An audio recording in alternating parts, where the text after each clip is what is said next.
Okay, ladies and gentlemen, welcome to London, England. This is Bellator 134, the British Invasion.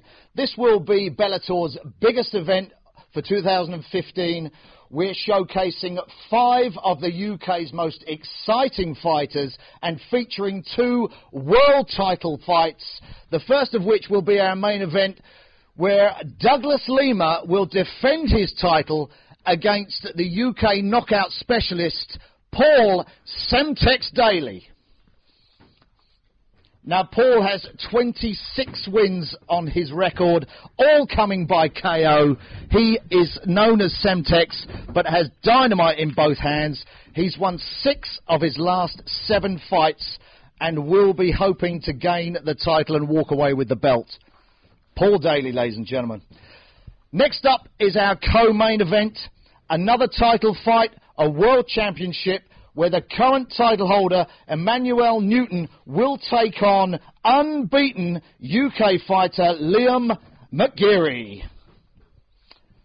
Liam has 9 wins by KO or submission. He is a finisher, and he hopes to go home with that world title belt. All of his 6 Bellator wins have come in the first round. Next up, ladies and gentlemen, Ramul Sokaju will be taking on Linton Vassell in a light heavyweight feature fight. Linton the Swarm Vassell, another exciting UK fighter. 12 of his 14 wins have come by finish, by submission or KO, and he's won 9 of his previous 10 fights. He's on a winning streak and hopes to come home victorious. Next up, in the 265-pound heavyweight division, we feature an absolute colossus. Bobby Lashley would take on UK fighter James the Colossus Thompson. James has 11 wins by KO, 7 by submission, but he's on a win streak as well, with 5 of his previous fights being won by finish. Next up, ladies and gentlemen, we have an absolute cracker of a fight. 2 unbeaten fighters. Curtis Millender takes on phenomenon Michael the Venom Page. Mr. Page has 6 of his 7 wins, all coming before the end of the fight. He's a knockout specialist, very unorthodox with his stand-up. And even Anderson Silva was asked about Michael Page, and Anderson Silva said this guy is really, really special. Okay, ladies and gentlemen, we'll open up the floor to some questions. These are your UK fighters. Any questions? Morning, gentlemen. Start with Paul Daly out here on the left. Just your opening thoughts about this welterweight title contest. Yes, massive opportunity. Fighting the champ on my return to Bellator. You know, I've been away for a while from the promotion. Haven't had some visa issues, but you know, I've been keeping busy while I've been away, and I think that I'm definitely going to be Douglas Lima's toughest test. I'm just going to ask the same question going across. Just your opening thoughts on your upcoming contest, Liam. Fighting for the title against Emmanuel Newton.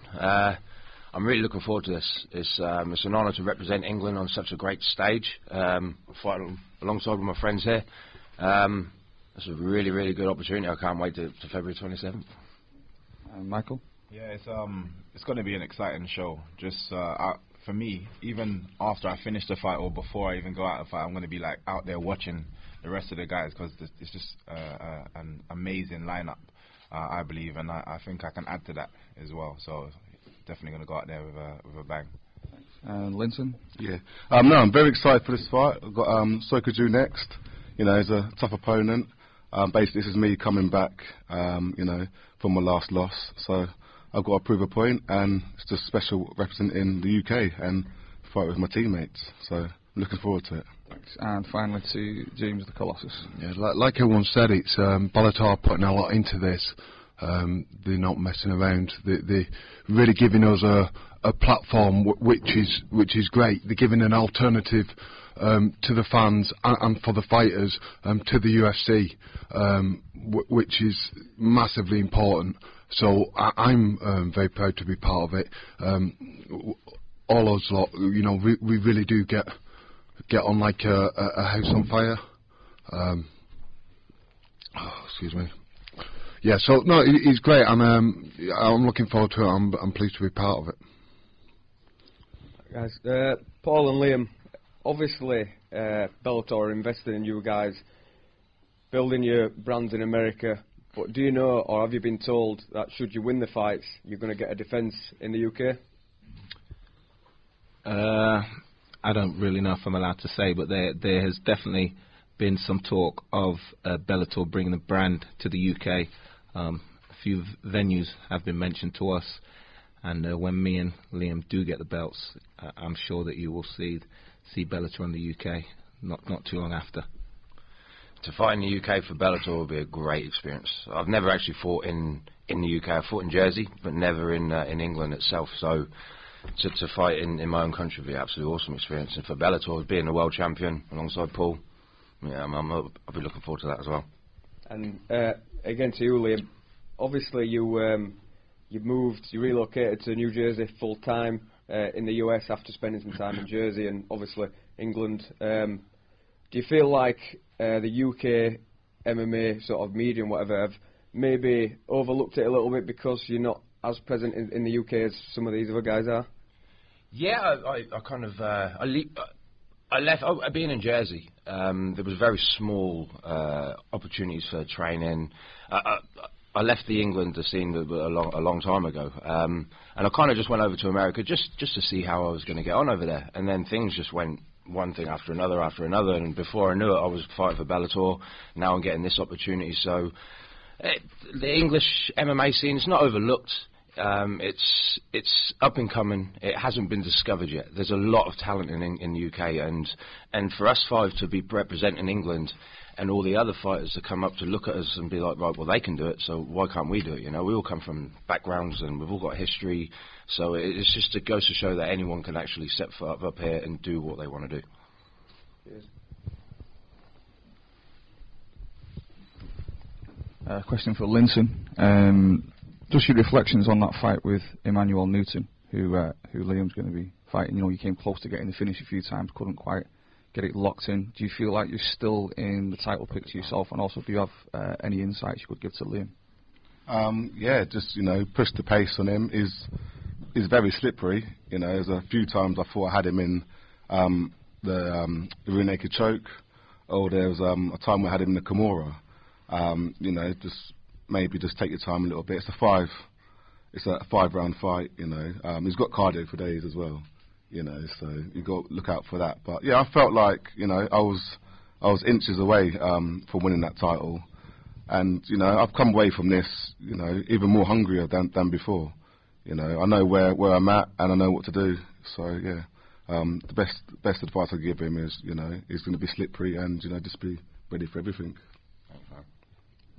Paul, we spoke to you last year, and you said that you were expecting to fight someone before you fought for the belt against Liam. Can you tell us what changed?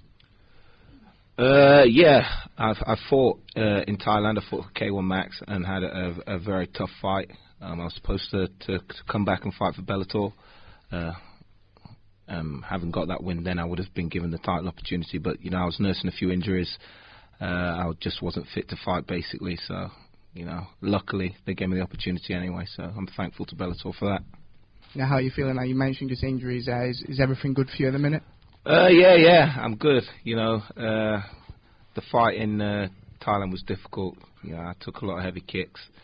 I didn't like it much, and no, you know, I've had a lot of other MMA fights, and I don't think I've ever felt as terrible as I felt after that kickboxing fight in Thailand, and I was in a pretty bad way. But you know, it was something that I feel the experiences made me, even though I won, the experiences made me a lot more strong and confident in what I'm able to deal with.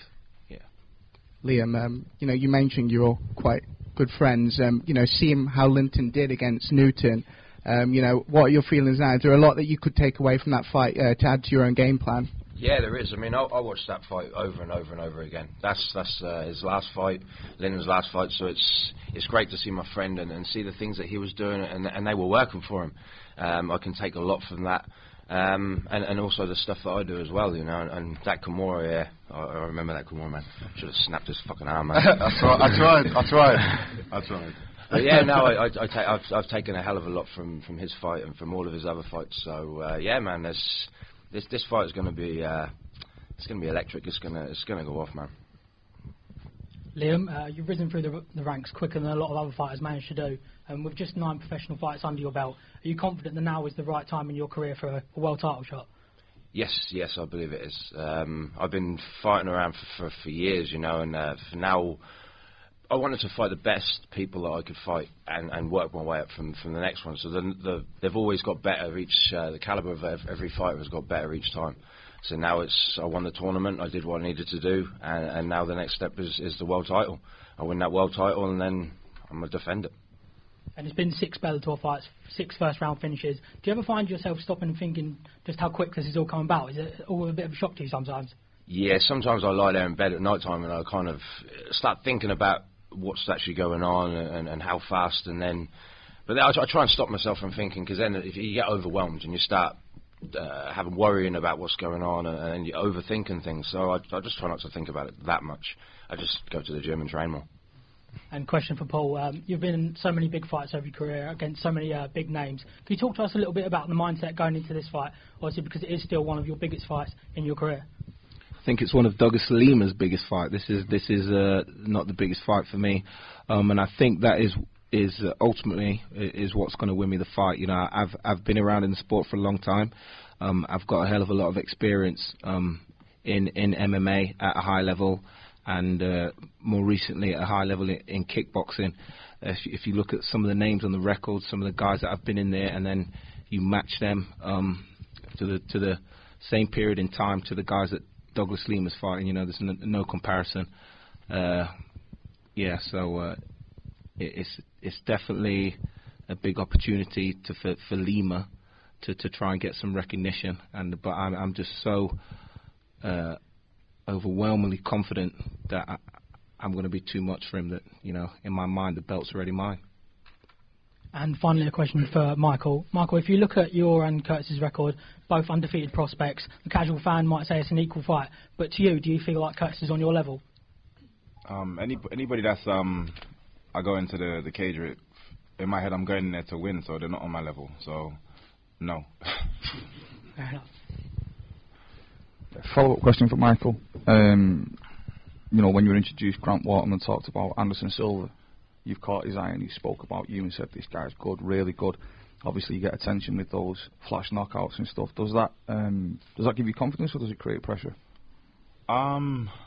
Neither. I just take it for what it is. It's a massive compliment to come from someone, a fighter as established as himself, one of the greatest fighters like in MMA, full stop. So just to get that recognition is, you know, for me, it's just like, it's a privilege to hear. But at the same time, I can be the person that, you know, Anderson Silva once mentioned, or I can be as big as Anderson Silva one day. So I'm not going to hear it and just, like, you know, sit back and not train as hard and so on and so forth. I got to keep pushing.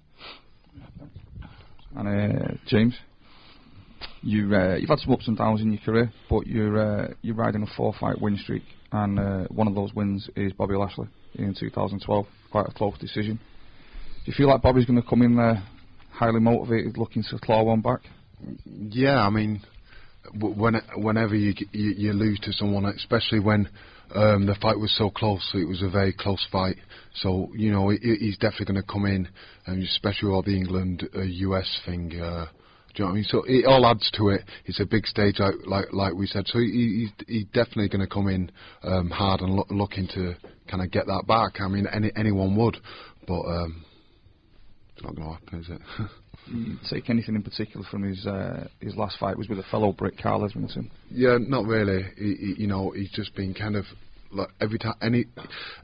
I'm the most the more serious test he's come up against has been me, and he lost that. And since then, he's just been kind of you know, beating a few donuts, and then, you know, he's come up against me again.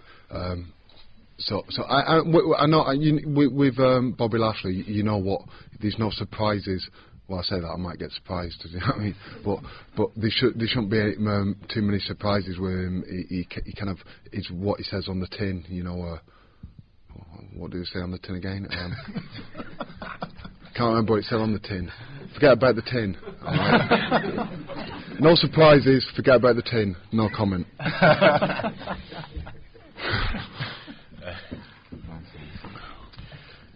James, Bobby has actually described this fight as a layup fight for him. I mean, basically, if it gets to the ground, he says that he will basically handle you quite easily. I mean, what do you say to that? I mean, he's levelled this at you, obviously coming off the back of a loss. I mean, what do you say to that?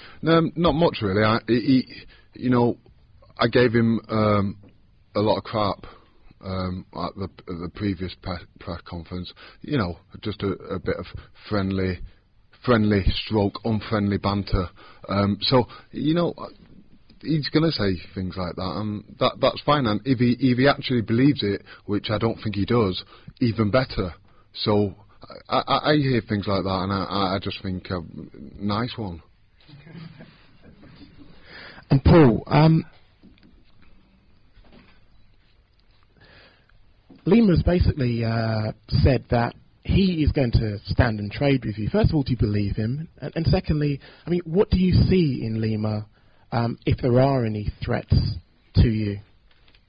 Well, Lima is more than capable of holding his own standing against inferior opponents who can't match him for knockout power or speed or experience. Do I think he's going to stand with me? Probably for a little bit until he gets hit, and then his game plan will quickly change. There are very few fighters like me with such a high knockout ratio, and can confidently say that if I land a clean punch on you, I'm going to knock you out.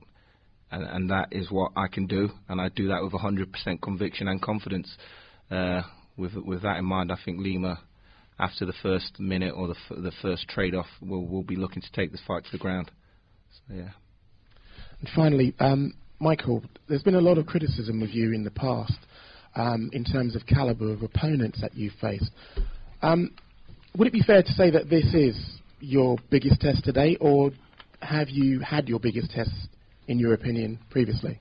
The thing is, I hear it all the time, and what's going to happen is after this fight, they're going to be like, oh, he wasn't good enough. They need to put this person in front of me. Then I'm going to beat that person. Again, with my style, sometimes I make people seem a bit easier than they actually are, because I think my last couple of opponents have been really good opponents, and they've even some of them since that fight have gone along to win their next fight in a good fashion. But again, just the way I fight, sometimes it kind of brings them down a little bit, and again just makes people say exactly the same thing every single time. I think I'm just going to have this for the rest of my career, full stop. Like, I'll get to a high level and be like, no, they need to put this person in front of me. I beat that person. Oh, they should do this and they should do that. Again, people like Anderson Silva get exactly the same thing. Everyone in that level gets the same kind of treatment, really. If this stand-up person, you should put a wrestler against him, then they beat a wrestler. Oh no, you need a jiu-jitsu guy against him, or this and that. It goes on. So I just don't entertain it anymore. It's just something I know I expect now every time I finish an opponent. Question for James. Obviously, you've already beaten Bobby Lashley. I know some people describe it as a close fight. What's the motivation for you going into this rematch, if you want to call it that? Yeah, getting beaten up on TV really, really sucks. It's not fun at all, and I have actually done that a few times too. So yeah, I don't want to be doing that. You watch your motivation. That's I don't want to get too deep on that, but your motivation should always be to come out on top. It's got to be. That's got to be your motivation. Otherwise, you're in the wrong sport. So it's like I said earlier in kind of my opening question, this is a big stage, and it's Bellator providing an alternative a big platform, an alternative opportunity for fighters and fans other than the UFC, and that's very important, and I'm very proud to be a part of that, and I really want to put my mark on that and show that, you know, Bellator made the right move, and they're going in the right direction with us and especially myself. So guys. You know, seeing some of your counterparts getting title shots, you know, does that motivate you even more in this fight with Bobby to know that, you know, especially he is quite highly regarded in America, knowing that a win over him could put you, you know, 1 or 2 fights away from a shot at the belt? Yeah, like someone asked me a question. You know, there's been a lot of ups and downs in my career, like, you know, a lot of ups and downs. Oh, sorry, I was just having a flashback. It was. Yeah, yeah, that was horrible. So no, there's been lots of ups and downs, and sorry, what was the question? Seeing other people. Yeah, no, he's you know, seeing other people getting title shot. Definitely, you know, I'm going to start going on about ups and downs again. I was that close to say ups and downs again, mate. If I say that, just take me out, guys. Just take me out. No, but it is inspiring, you know, seeing Liam and Paul getting a shot. And Bellator coming to the UK, you know, it's going to happen. How is it not going to happen? Do you know what I mean? We're going to clean the board, and then, you know, hopefully I'll get a shot, and it'll be in the O2, and it'll be wonderful. I hope you come along and witness it. A question for Linton. You know, Sokoudjou's considered quite a fearsome brawler, striker. You know, what's the game plan for you? Are you going to be happy to go and trade with him? We know, you know, you like to take it to the ground and get some submissions. You know, what kind of aspect are you looking at the fight from? Well, the fight always starts standing, so obviously trade with him. But, you know, I finish my fights from the ground. You know, everyone knows that. You know, obviously he can train to try and stop me, but can he stop me from getting him down there and stop me from finishing him? But, you know, to be honest, the game plan, take him down and just beat him up. That's how I win fights, and that's what I'm going to continue doing. So, you know, in your preparation, have you been quite wary knowing that he's got that one-punch knockout ability? Everyone's got one-punch knockout. You know, I'm not really worried about what he's going to do. I'm just concentrating on what I'm doing. I'm training with some of the top boys over in Florida at Black Zillions. You know, so I ain't worried about what Sokoudjou's got for me. He needs to be worried what I'm going to do to him. One for Michael Page. Michael, you know, just mentioned earlier that sometimes you find yourself getting criticism for, you know, some of the caliber opponents you're facing. You know, after this fight, what do you think that you need to do to kind of shut the critics up and show them that you are the real deal? Like I said, I don't believe they will. There's always going to be somebody different, but I say it all the time, every time I speak to any kind of press or do any kind of interview, that I am taking my time. I still feel like I am a baby in the sport. When you got people like, again, Paul and James sitting on the same table as you, and you know their kind of experience, I am an absolute baby in this sport, you know what I mean? So I'm just taking my time. I just have to keep winning, keep putting on a show, and then just seeing whatever you know, option comes in front of me, and I go from there. Question for Liam. Liam, obviously in 2014, the only thing on your mind would have been the tournament when it came to MMA. Moving forward now, does that change the way does it make an impact on the way you prepare for the fights moving forward? Now you're moving away from that tournament format. No, I mean, as James says, it sucks getting beaten up on TV. So you don't want to get beaten up. You don't want to lose. I don't like losing. So every fight I go to train for, I treat it as a tournament final. Or the first round of the tournament, I treat that as a tournament final. You know, this title fight is what it is. I'm training for a title fight.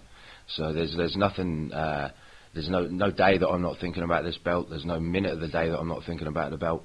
Every time I drift off of my own little world, I'm dreaming about the belt, head kicking, punching, finishing on the ground, anything. It's always on my mind every minute of the day.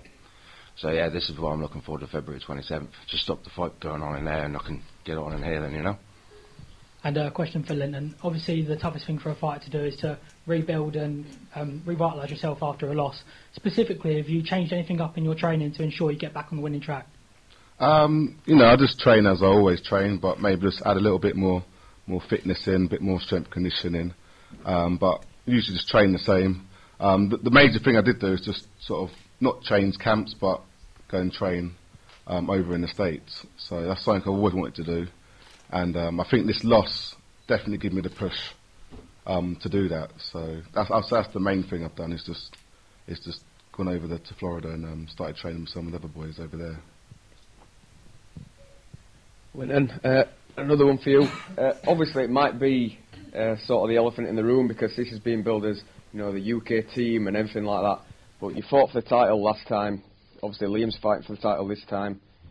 You went to a very well, it wasn't a close decision, but you went into the championship rounds, and you came very close to beating the champ. Obviously, you know, you two are now sort of pals and friends. How do you view potentially that matchup in the future? Because obviously that's what you're aiming for, the belt, and that's what Liam wants as well. Yeah, we've been asked this question a few times, obviously, like what would happen. But we said, well, when it comes to that, then obviously we'll deal with it.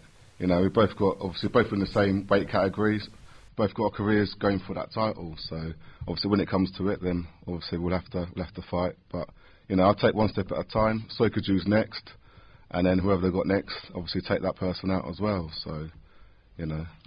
Yeah, and just as an aside to that one, I don't know what's gone on, but obviously you're being presented as a team. Have Bellator made any efforts to kind of get you guys all together and train together and, you know, work as a unit before you head over to the US? At the moment, we haven't really trained together. I've trained with James for a couple of fights, but the other boys, I haven't trained with them. But we all live, well, Liam lives in New York, so obviously it's a bit hard for everyone to sort of Very get awkward together. like that. But yeah, we haven't actually trained together yet, no. But I will be training with Paul near the end of the camp over in Florida before the fight. But you know, one day I think all of us can sort of meet up and train together. I think it's just a bit hard for everyone to come all together and train. Yeah, and just to bring Grant into the mix, I mean, is there a specific involvement? Are you moving forward? Are you sort of consulting? Obviously, if Bellator have got UK aspirations, which clearly they have, I mean, are you being brought into the fold officially? Could you tell us any more about that? Can't really say that much about that, but Bellator have got some huge plans this year. This show is the biggest show, the biggest card in the world, featuring 5 of the UK's most exciting fighters. It could be a launch pad for the future. I'm sure we'll see Bellator over in the UK pretty soon, you know, but there's nothing actually down on paper yet. But keep your eyes peeled. That's the last question. Yeah, question for James. James, you've been fighting in the cage now for well over a decade. How much more are you looking to get out of your MMA career? Have you set any limits? That's a good question. No, it's like Liam said, you know, it's very easy to overthink. At the moment, I ain't got too much to think about. And when I say that, I mean physically, I'm fine. It's just mentally. No, as in, it's just I mean, I'm fine mentally. This is going terrible. Well, I'm going to just turning over and no, yeah. So yeah, no, I'm mentally fine, sir. No, hang on, no, I said that. No, it's I'm not very good at these things at all. No, yeah, physically I'm fine. Mentally, it's how much you want to keep doing it, and how much, you know, like you said, what's going to make it's a big deal going in there and fighting in front of people. There's a lot of pressure, and it does get easier, or you get used to how hard it is as you kind of do it more and more. I've made a lot of mistakes in my career, and now I'm at a point where I think I haven't shown my best for various different reasons, all which come down to myself as well. So what I want to do is show. Obviously, you know, people put me in for the freak show fights, and you know, I'm a very big guy who got to a very high level without having that much actual skill, and it's been very tough learning in the spotlight. So I'm in a position now where I just want to show that, you know, I have learnt a bit, and I'm not just a big scary freak show fighter. I'm that as well as. A really good kisser. This is for you. First question, all right? Douglas Lima. I mean, he basically sees you as a notch on his belt. You're a name. He has said, basically, you're that big name. You're that guy that gets him over the top in America. When he says that, what's going through your head? What an idiot. To be honest with you. You know, Douglas Lima, he's first of all, he didn't beat the champ to become the champion. You know, he was put in a situation that allowed him to beat a lesser 155 small Rick Horn and take him out with a few leg kicks to get the belt. So I don't think he's really a credible champion as yet. He's a tough guy. But like I said in previous questions, if you map our careers next to each other and you look at the level of opponent that we've been fighting, my opponents are way higher. I've been in there for a longer period of time against more experienced, more credible, more tough competition. You know, my 7th fight, I was fighting Dave Strasser when he just finished fighting GSP over in the UFC. That was my fight number 7. You know, so compare that to Douglas Lima's 7th fight. I think he was getting knocked out by Matt Brown, if I'm correct. So yeah, let him think what he wants to think. He's going to be in for a massive, massive shock. Well, he's already, and we've talked to him already, and he's already spent the money on this. In his head, he's saying that he's going to take this win bonus and buy a house. Good. What do you think about it? I mean, because what do you call it when houses get repossessed in America? Foreclosure or something like that. That's what's going to happen. Foreclosure on that property right there, because he ain't winning. He ain't beating me. Like I say, it's very tough, and I've got to give him that props. You know, I've got to encourage him to train harder, because I don't want there to be no excuses. So if he spent the money, like I say, foreclosure on that property. If he needs to borrow a few quid or two, come and see me, and we'll sort it all out. Yeah. All right. One last question: how badly do you want to be how badly do you want to make history on this night? Because if you do win. Yeah. You know, when I win, when you win, you're going to be, you're going to be, the first, MMA. Well, okay, second. Because you're going to be. Liam's going. I mean, that night, there's that opportunity. How badly do you want to make history that night? I don't know. It's hard to really for me to put this across in words, because I have been involved in many big fights, but my mental state as it is with my whole. I don't know. I think I've matured as a fighter, and I have a family that's brought me a lot of focus, and I've never really emotionally felt so committed to a fight, so committed to my preparation. Everything I need everything to be perfect. I want to be the perfect Paul Semtex daily that I can be, and because I see the opportunity is there for the taking. I see this as a massive opportunity, and I just see Douglas Lima as so beatable. I don't think that he's faced anybody like me, whereas I've faced guys like him a million times. Granted, I haven't won them all, but he's never been in there against a guy of my caliber. I really believe that, and I think he's going to find that out after the first 30 seconds of the fight. All right, good. Moving on to Liam. When we talked to Emmanuel Newton, the first thing he said, he's not going to get beat, especially by a Brit. I mean, he was very dismissive about that. He was very straightforward, very dismissive. And the first thing, and then he went on to say, as soon as that bell rings, your life is going to be a living hell in that cage. I don't know how he's going to back that one up. You know, I'm not going to lose to a Brit. He almost lost to the first Brit that he fought against. You know, the second Brit, I'm going to beat him up. I'm not going to let the chances slip that Linton Vassell let him slip. I'm going to capitalise on everything. As soon as I get my hands on him, I'm going to break him, and he's going to feel it. As soon as I punch him in the face, he's going to feel the power that I've got in my right hand, my left hand, right kick, left kick. He's going to feel absolutely everything. I'm not going to hold anything back. Well, there's a level of confidence when going into this fight, because he's like, I've taken King Mo's best. All right. He actually wrote off your one punch knockout power. Yeah. Because he seems to think that he's got the grit and the heart to go toe to toe with you and break you. I'm sorry, and that's what he said. He thinks he's going to break you in that cage on February 27th. Man, I watch that dude every time he fights. He gets beaten up round after round after round, catches a lucky spinning back fist, or jumps on somebody's back and catches a lucky rear naked choke. For that man to stand there and say he's going to take my punch, he's going to take the best thing, good fucking luck to him, you know, because man, I've proved what I can do enough times.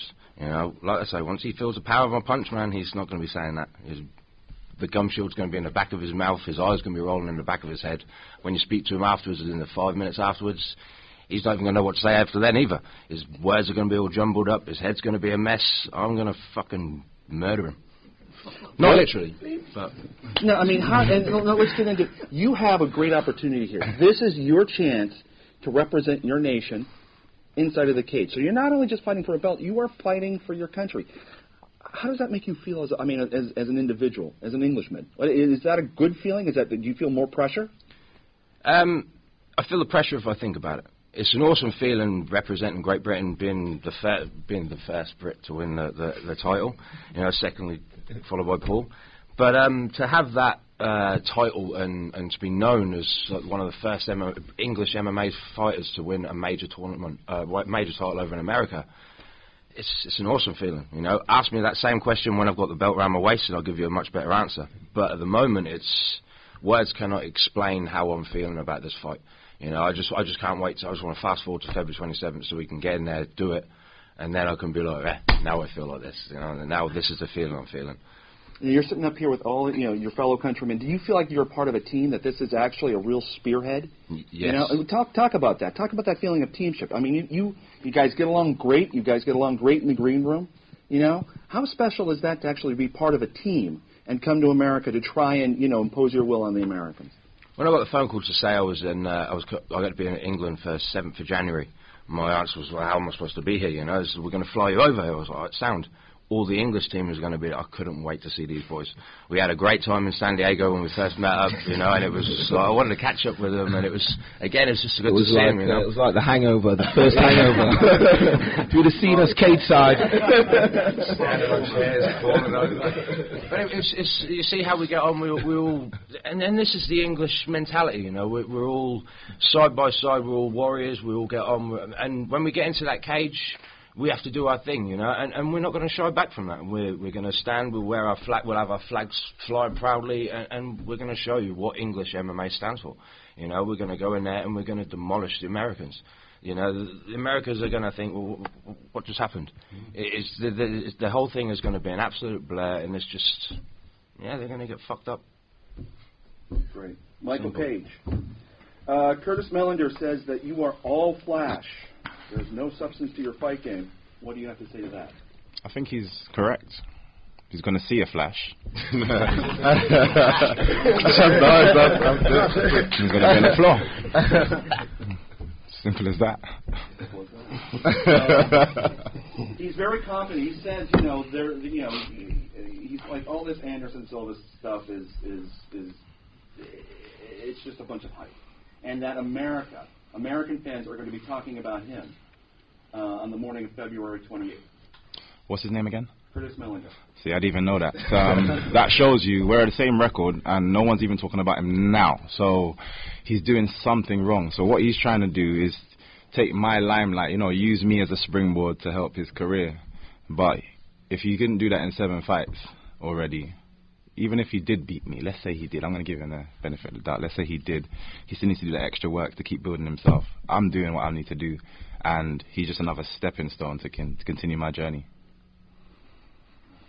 I mean, you fought on the pay-per-view, but this is actually probably a bigger card. It is, for all intents and purposes. It's our first really big card coming out of 2015. Why is this card that night going to be your coming out party?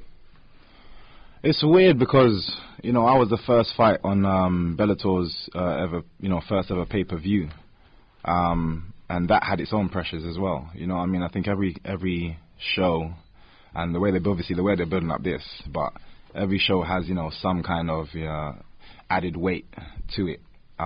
This is why, same thing as what Liam's saying, you try not to overthink about those kind of things. I'm just extremely excited to be fighting on a show that's being so hyped up, and it's hyped up for a reason, because, you know, you got 5 of the best Brits, you know what I mean, going to take out the Americans. And I'm just happy to be a part of that. And I always say that I'm just happy to be a part of just being on Bellator and representing Bellator. I'm just happy to be a part of it. So I just don't take all of that and add it to my shoulder. I think about it, I feel happy about it, and I go into training with that same excitement, and you know, just keep improving. Now you talk about being a showman. MVP is all about you being an entertainer. Now you're going to be able to do it not just for the American fans, but for British fans. Is the fact that you're going to be fighting for your countrymen and having the eyes of a nation watch you, does that kind of give you chills? And why? I say this every single time. I do not care if you're cheering or booing. As long as there is more eyes, you're going to see more out of me. So the more you tell me that there's more people watching, it just means more trouble for Curtis. It seriously does, because I just go, I don't know what it is. And that's the second I feel a spotlight on me, like moves just start coming out from nowhere. I'm sorry. One more question for you, and then we'll move on. You're the young gun on here. You're the youngest guy, all right? What does it feel like right now to be sitting up here with your teammates? Talk about that, because there's a lot of experience, there's a lot of talent sitting up here at this table. What are you taking away from that, and what does it mean to be a part of this team?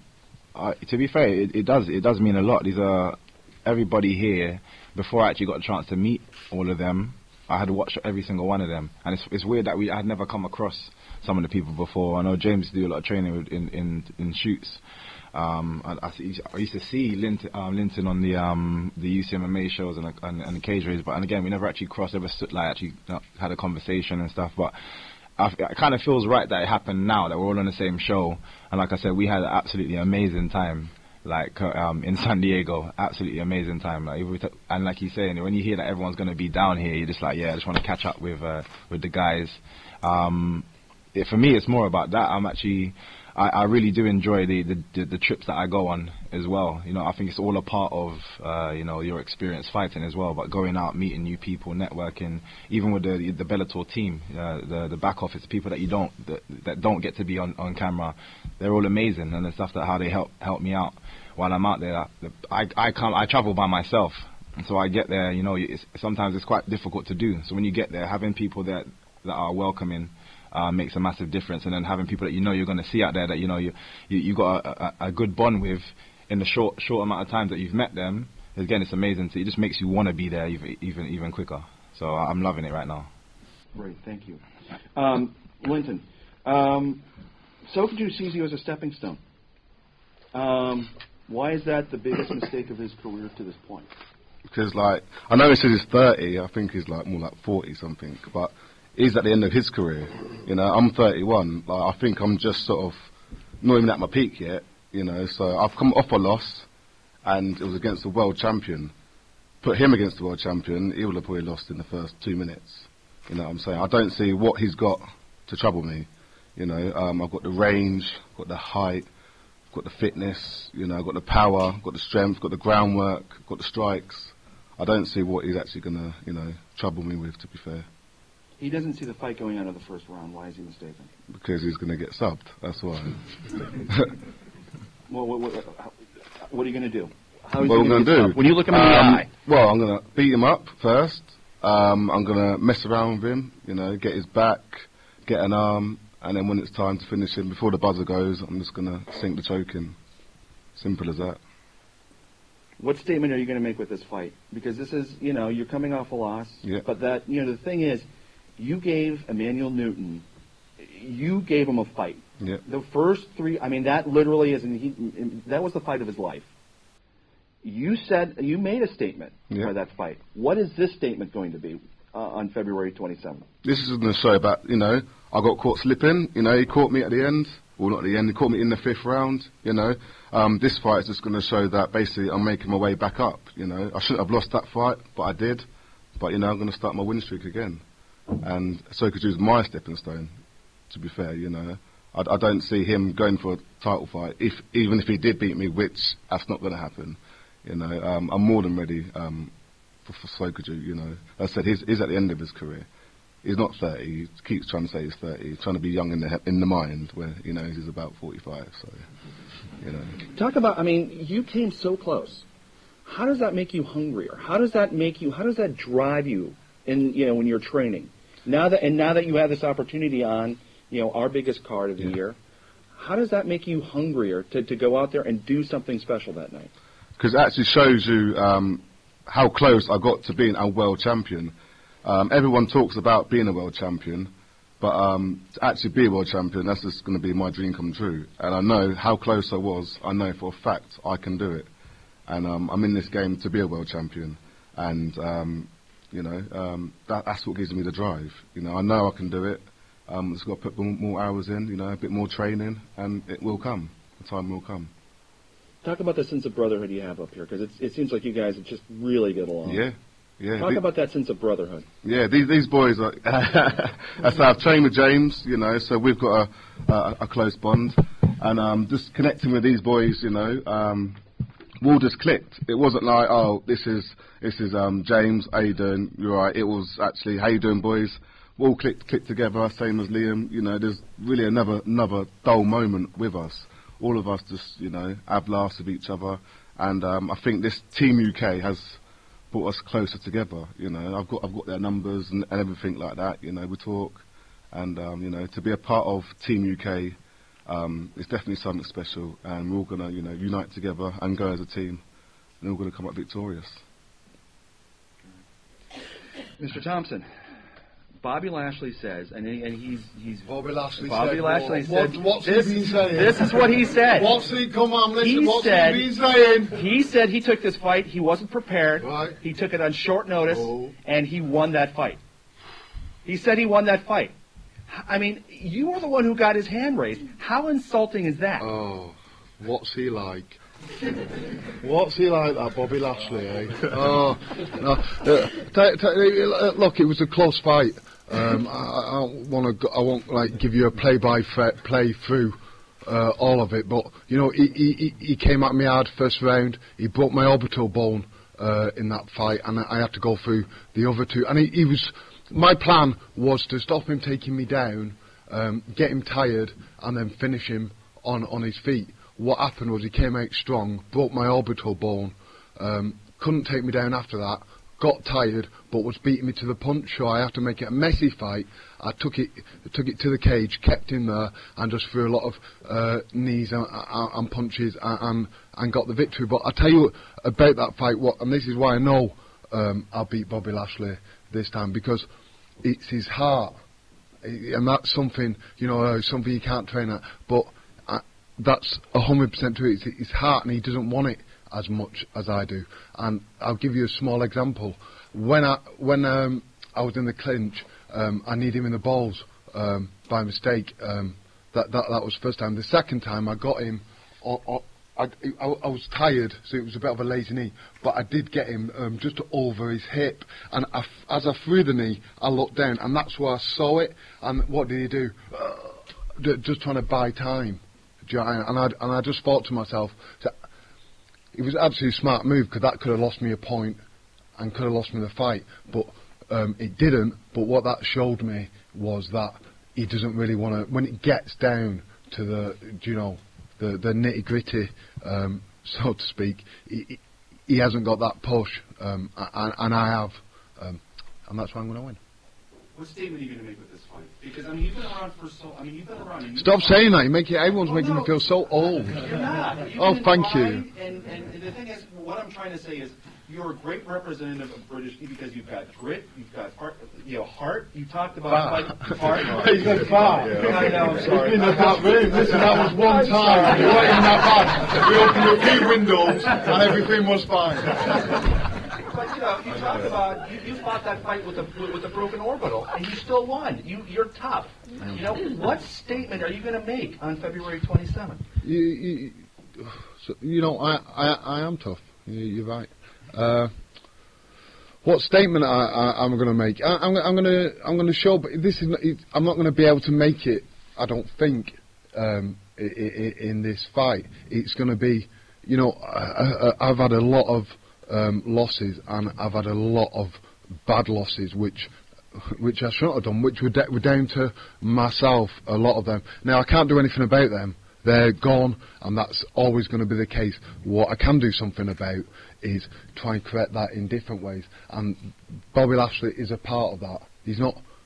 The only way Bobby Lashley can get out of me taking his soul and destroying him mentally and physically if he injures himself pretending to injure people. Unless he doesn't make the fight, there's no way. There's no way I'm going to lose this. And like I said, the statement I'm going to make is I don't know what statement I'm going to make, but it's going to be good.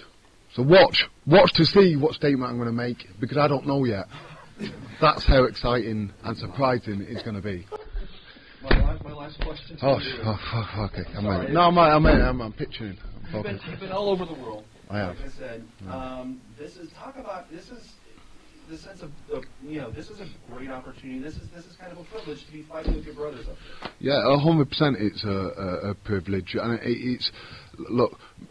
Me and Paul have been around a long time, and we've seen UK MMA how it's advanced. Like, people still don't know. People know a lot more than they used to. It used to be when you used to try and... I had to sell tickets for a fight. People used to... And they used to say what it is. I used to say cage fight. They used to ask me if it was to the death. And is it barbed wire and chairs? And I used to tell them, yeah, just to sell them the ticket. Do you know what I mean? But we've come a long way from that. To be on a card...